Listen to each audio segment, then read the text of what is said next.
que jusqu'à maintenant, avec le tour que nous venons de faire et avec le constat que nous venons de faire sur le terrain, on se rend compte que en grande partie, l'essentiel est fait parce que la mesure est appliquée sur la plupart des lignes au niveau du district d'Abidjan et nous sommes vraiment heureux. Bien entendu, il y a encore des proches, je ne sais pas des proches de résistance, mais il y a encore des réglages à faire. Et comme c'est un processus, nous nous appelons à faire ensemble que la mesure prenne à 100%. Mais globalement, jusqu'à maintenant, nous sommes vraiment satisfaits de voir que et les conducteurs, et les responsables terrain, et les usagers sont en phase et que l'opération puisse connaître le succès. Nous sommes très heureux.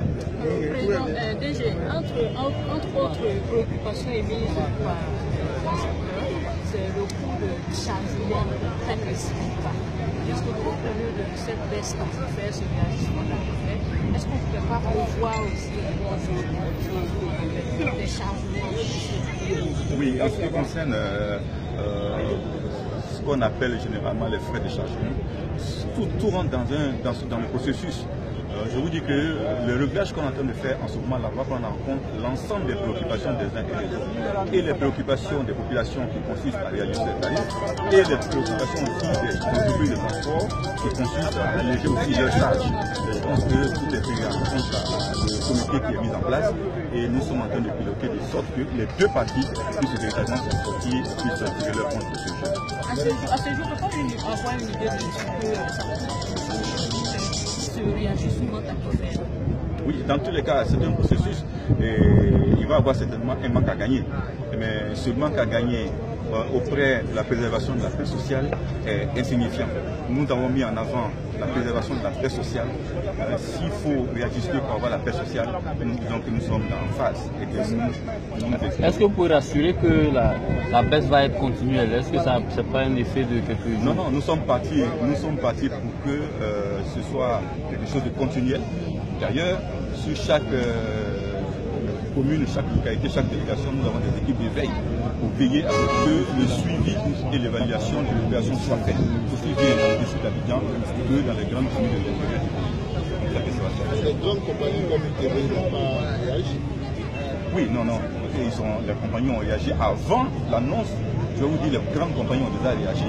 Boaké était déjà à 7 000, de 7 000, Boaké est passé à 6 000, de 6 000, aujourd'hui, Boaké est à 5 000.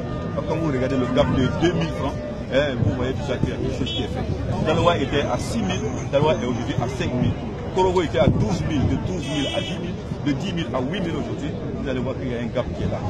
Grosso modo, la situation est acceptable, elle est encourageante, aussi bien pour les populations que pour les entreprises de transport.